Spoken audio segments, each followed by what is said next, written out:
টাইমিটলৈ স্বাগতম জনাই ষ্টুডিঅ'ত মই সুম লৈছো প্লাই ষ্টৰী ফাৰ্ষ্ট অন টাইমিট বিগ ব্ৰেকিং হিমা বিবাদক কেন্দ্ৰ কৰি এতিয়া দেখিবলৈ পোৱা গৈছে পুনৰ উত্তপ্ত হৈ পৰিছে অসম মেঘালয়ৰ ভালুকমাৰীত এতিয়া উত্তপ্ত পৰিস্থিতিৰ সৃষ্টি হৈছে এতিয়া অসমীয়া লোকসকল নিৰাপত্তাহীনতাত ভুগি আছে যাৰ ফলত এতিয়া হাহাকাৰ পৰিস্থিতিৰ সৃষ্টি হোৱা পৰিলক্ষিত হৈছে লৈছো সবিস্তাৰে এই খবৰ জনাই আছো প্লাই ষ্টৰী ফাৰ্ষ্ট অন টাইমিট বিগ ব্ৰেকিং হিমা বিবাদক কেন্দ্ৰ কৰি পুনৰ উত্তপ্ত হৈ পৰিছে অসম মেঘালয় সীমান্তৰ ভালুকমাৰী আৰু নিৰাপত্তাহীনতাত ভুগিছে সীমান্তৱৰ্তীৰ বহু অসমীয়া লোক প্ৰাণৰ মমতাত ঘৰ দুৱাৰ এৰিবলগীয়া পৰিস্থিতি হৈছে সীমান্ত অঞ্চলত এক ভয়াবহ ঘটনা সংঘটিত হৈছে ভালুকমাৰীৰ প্ৰায় ৩৬টা পৰিয়ালৰ আশ্ৰয় গ্ৰহণ বিদ্যালয়ত এতিয়া বিদ্যালয়ত আশ্ৰয় গ্ৰহণ কৰি আছে ৩৬টাকৈ পৰিয়ালে ২৫ জুলাইত মেঘালয়ে বকুৰ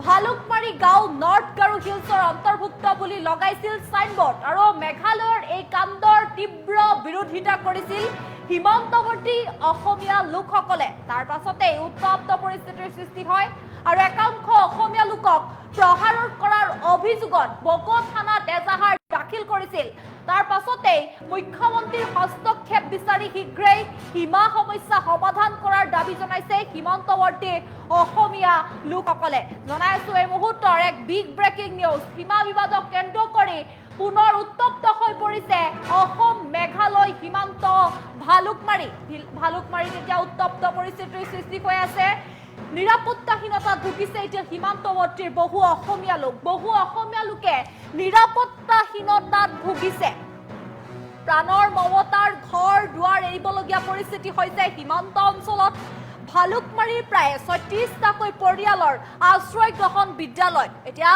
ভালুকমাৰীৰ ৩৬টা পৰিয়ালে বিদ্যালয়ত আশ্ৰয় গ্ৰহণ কৰিবলগীয়া হৈছে যি ভয়াবহ পৰিস্থিতিৰ সৃষ্টি হৈছে সীমা বিবাদক কেন্দ্ৰ কৰি যি অসম মেঘালয় সীমান্ত ভালুকমাৰীত যি উত্তপ্ত পৰিস্থিতিৰ সৃষ্টি হৈছে তাৰ পৰিপ্ৰেক্ষিতত এতিয়া ৩৬টাকৈ পৰিয়ালে বিদ্যালয়ত আশ্ৰয় গ্ৰহণ কৰিবলগীয়া হৈছে কিমান এক ভয়াবহ পৰিস্থিতিৰ সৃষ্টি হৈছে এয়া হয়তো পৰিস্থিতিৰ দ্বাৰা এই দৃশ্যাংশৰ দ্বাৰা বুজিব পাৰি কিয়নো এই খবৰ অনুসৰি এতিয়া ভালুকমাৰী যিহেতুকে ৩৬টা পৰিয়ালে বিদ্যালয়ত আশ্ৰয় গ্ৰহণ কৰি আছে আৰু ২৫ জুলাইত মেঘালয়ে বকৰ ভালুকমাৰী গাঁও নৰ্থ গাৰো হিলছৰ অন্তৰ্ভুক্ত বুলি সাইনবোৰ্ড লগাইছিলে পুনৰবাৰ কৈছো যে ২৫ জুলাইত মেঘালয়ে বকৰ ভালুকমাৰী গাঁও নৰ্থ গাৰো হিলছৰ অন্তৰ্ভুক্ত বুলি সাইনবোৰ্ড লগাইছিলে আৰু মেঘালয়ৰ এই কাণ্ডক তীব্ৰ বিৰোধিতা কৰিছিলে অসমীয়া লোকসকলে যিসকল অসমীয়া লোক আছে সেই সীমান্তৱৰ্তী অঞ্চলত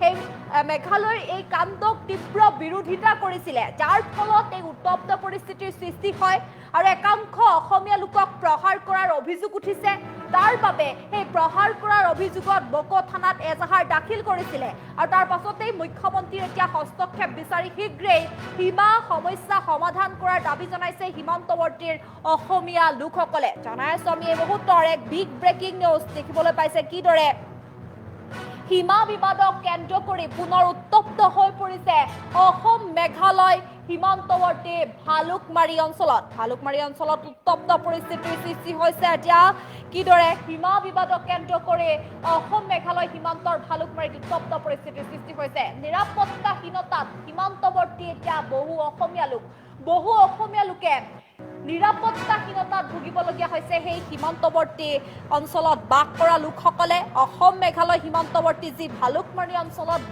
অসমীয়া লোকসকলে বসবাস কৰি আছে সেই লোকসকলে এতিয়া নিৰাপত্তাহীনতাত ভুগিবলগীয়া হৈছে প্ৰাণৰ মমতাত ঘৰ দুৱাৰ এৰিবলগীয়া পৰিস্থিতিৰ সৃষ্টি হৈছে সীমান্তৰ অঞ্চলত ভালুকমাৰীৰ প্ৰায় ৩৬টা পৰিয়ালৰ আশ্ৰয় হৈ পৰিছে এতিয়া বিদ্যালয় এতিয়া ৩৬টাকৈ পৰিয়ালে বিদ্যালয়ত আশ্ৰয় গ্ৰহণ কৰিবলগীয়া হৈছে কিমান এক ভয়াবহ পৰিস্থিতিৰ সৃষ্টি হৈছে এয়া হয়তো কল্পনা কৰিব নোৱাৰি কিয়নো এনেদৰে বিদ্যালয়ত আশ্ৰয় লৈ থাকিবলগীয়া হৈছে যিহেতুকে যাৰ বাবে ২৫ জুলাইত মেঘালয়ে বকৰ ভালুকমাৰী গাঁও নৰ্থ গাৰো হিলছৰ অন্তৰ্ভুক্ত বুলি সাইনবোৰ্ড লগাইছিলে আৰু মেঘালয়ৰ এই কাণ্ডক এতিয়া তীব্ৰ বিৰোধিতা কৰিছিল সীমান্তৱৰ্তী যিসকল অসমীয়া লোক আছে সেই অসমীয়া লোকসকলে বিৰোধিতা কৰিছিলে আৰু একাংশ অসমীয়া লোকক প্ৰহাৰ কৰাৰো গুৰুতৰ অভিযোগ উত্থাপিত হৈছে। এই অভিযোগৰ ভিত্তিত বকো থানাত এজাহাৰ দাখিল কৰিছিলে ভুক্তভোগীয়ে আৰু তাৰ পাছতে এতিয়া মুখ্যমন্ত্ৰী ডক্টৰ হিমন্ত বিশ্ব শৰ্মাৰ হস্তক্ষেপ বিচাৰি শীঘ্ৰেই সীমা সমস্যা সমাধান কৰাৰ দাবী জনাইছে সীমান্তৱৰ্তী অসমীয়া লোকসকলে। চাওক কিদৰে এক ভয়াৱহ পৰিস্থিতিৰ সৃষ্টি হৈছে। এনেদৰে বিদ্যালয়ত তেওঁলোকে আশ্ৰয়স্থলী হিচাপে থাকিবলগীয়া হৈছে। তেওঁলোকৰ আশ্ৰয়স্থল হৈ পৰিছে বিদ্যালয়খন। ৩৬টাকৈ পৰিয়ালে বসবাস কৰি আছে বুলি জানিব পৰা গৈছে। এটি ভয়াৱহ পৰিস্থিতিৰ সৃষ্টি হৈছে যে সীমা বিবাদক কেন্দ্ৰ কৰি এই উত্তপ্ত পৰিস্থিতিৰ সৃষ্টি হৈছে অসম মেঘালয় সীমান্ত ভালুকমাৰীত।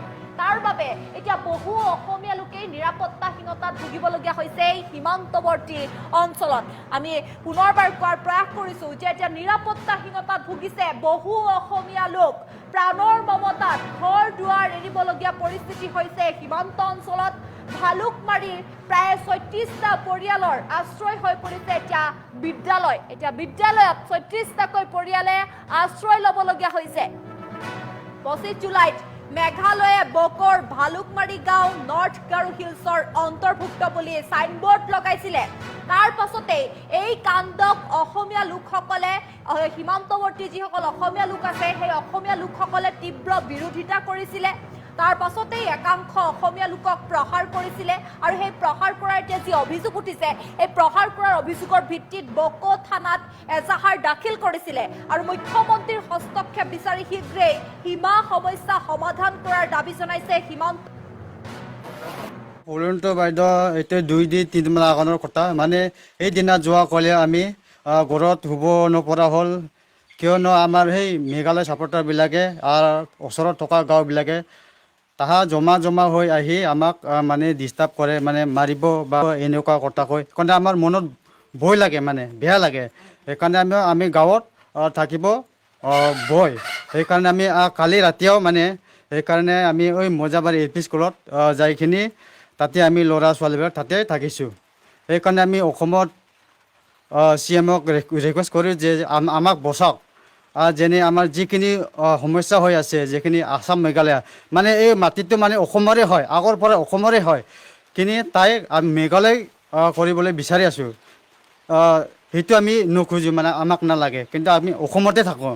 সেইকাৰণে আমি অসমত CM-ক বিচাৰিছোঁ আমি সেই সমাধানটো মানে সোনকালে আমাক সমাধান কৰি দিয়ক। কেইটা পৰিয়াল আছে? পৰিয়ালটো মানে অসম ছাপৰ্টাৰবিলাকে 36 পৰিয়াল আছে। সেইটো মানে এতিয়া মানে হাজাৰ সম্প্ৰদায় আহি মানে তাৰ মেঘালয় ছাপৰ্টাৰে মিটিং কৰি আছোঁ। এইটো কি মিটিং হৈ আছে আমি নাজানো, কিন্তু শুনি পাইছোঁ ক'ত মেঘালয় CM না তাৰ আহিব বুলি DC আহিব বুলি শুনি আছোঁ, কিন্তু আমি নাজানো কোনে আহে। কিন্তু আমি CM-ক সেইখিনি কওঁ আমাক সমাধানটো মানে সোনকালে কৰি দিয়ক, মানে মোৰ সেইখিনি ৰিকুৱেষ্ট। ৰাতিৰ ঘটনাটো আমাৰ হেৰি মৌজাবাৰী এল পি স্কুলতে চবে মোৰ ৰাইজেখান তাতে থাকিছে। তাতে সৰু চানা বাচ্চা চব মহিলা গোটাইকেইটা তাতে থাকিছে। আমাৰ ঘৰৰ মালিককেইটা গোটাইকেইটা ডিউটি থাকিছে। এইকেইটা মানে আমাক আজিতো আসাম ছাপৰ্টাৰবিলাকক খিতাই দিম বুলি কৈছে আৰু ডাঙৰ বাথৰখান জমা হৈছে বুলি না কিছুমান মানুহ কৈছে আৰু কিছুমানে হেৰি কৈছিল এনেকুৱাবিলাকক লৈ আনিছে বুলি কয়। আৰু মোৰ বিয়ানীৰ 12 বছৰমান 13 বছৰমান হ'ব ল'ৰা, তাকো আৰু তাতে ফিল্ডখনতে আসাম ছাপৰ্টাৰ এনেকৈ মানে 5জনমান ঘূৰাইছে বোলে। আপোনালোকৰ কেইটা পৰিয়াল পলাই থাকিবলগীয়া হৈছে? আমাৰ 33 পৰিয়ালটো 33 পৰিয়ালটো চবে তাতে থাকিছে। আপোনালোকে ৰাতি তাতে থাকিব? ৰাতি থাকে। দিনত ঘৰলৈ আহে? ৰাতিপুৱা মই ঘৰতে আমাৰ ৰাইজে ঘৰতে আহে, ভাত চাত ঘৰতে বনাই খায়। আৰু মেঘালয়ৰ DC আহিব বুলি কোৱাটো শুনা পাইছে, গাড়ীখনটো অহা দেখা পাইছে। আৰু DC আহে না নাহে মইতো ওচৰতো যোৱা নাই, মই ভয় লাগে মানে সদায় মোকে চকু ডাঙৰ কৰে আৰু মোকে সদায় বহুত অত্যাচাৰ কৰে। মানে মই অসমৰ এনে অংগনবাদী কৰ্মী কাম কৰা। আচলতে এই অঞ্চলস্থ মেঘালয় হিচাপে তেওঁলোক মানে কোন তেওঁলোক? যিবিলাক মানে তাৰমানে মেঘালয় ছাপৰ্টাৰ, তেওঁলোকে তাৰমানে মেঘালয় কৰাৰ কাৰণে চেষ্টা কৰিছে, কিন্তু ইয়াততো মেঘালয় হ'ব নোৱাৰে। কোনখন গাঁৱৰ কথা কৈছে? এই ভালুকমাৰীখান তেওঁলোকে য'ত নেকি তেওঁলোকে হেৰি দিছিলে, চাইনবোৰ্ড এখন দিছিলে, সিদিনাখন আমাৰ পুলিচে আহি চাইনবোৰ্ডখন উফুৰাই আমাৰ ৰাভা আছাম অট'নমাছ কাউন্সিলত জমা দিছে। মানে কিমান দিনৰ ঘটনা এই যোৱা পৰশু দিনাখন হয় 25 তাৰিখ না সাইনবোৰ্ডখন কি আছিলে? লোৱাৰ ভালুকমুৰি বুলি লেখা আছিলে, দিলমাতা বুলি লেখা আছিলে, লোৱাৰ দেলমাতা বুলি লেখা আছিলে, হয় লোৱাৰ দেলমাতা বুলি লেখা আছিলে। কোন ডিষ্ট্ৰিক্টত? এইটো ডিষ্ট্ৰিক্ট আছিল মেঘালয়। তাৰপিছত গাৰোৱেজ বুলি লেখা আছে আৰু নৰ্থ গাৰোৱেজ বুলি লেখা আছে, তাৰপিছত আদুগুৰি বুলি লেখা আছিল। তাৰপিছত আমি চাইছিলোঁ। এইটো সমস্যা বহুত দীৰ্ঘদিনীয়া সমস্যা। এইটো মেক্সিমাম গাৰো জনগোষ্ঠীয় লোকসকলে কৰি আছে। তাৰ নিজৰ নিজৰ মাজতে এই সমস্যাটো হৈ আছে। কিছুমানে মেঘালয় হোৱা বুলি তেওঁলোকে দাবী কৰে আৰু কিছুমানে মেঘালয় নোহোৱা বুলি দাবী কৰে। এনেকুৱা দীৰ্ঘদিনীয়া সমস্যা নিজৰ নিজৰ মাজত এইটো বহু বছৰৰ পৰা একচুৱেলি কাজিয়া পেচাল হৈ আছে তেখেতসকলক। আৰু তেখেতসকলে যেতিয়া আছাম ছাপোৰ্ট কৰাবিলাকক অলপ তেওঁলোকৰ সংখ্যাটো কম বাবে তেখেতসকলে আশ্ৰয় বিচাৰি আমাৰ ওচৰলৈ আহে।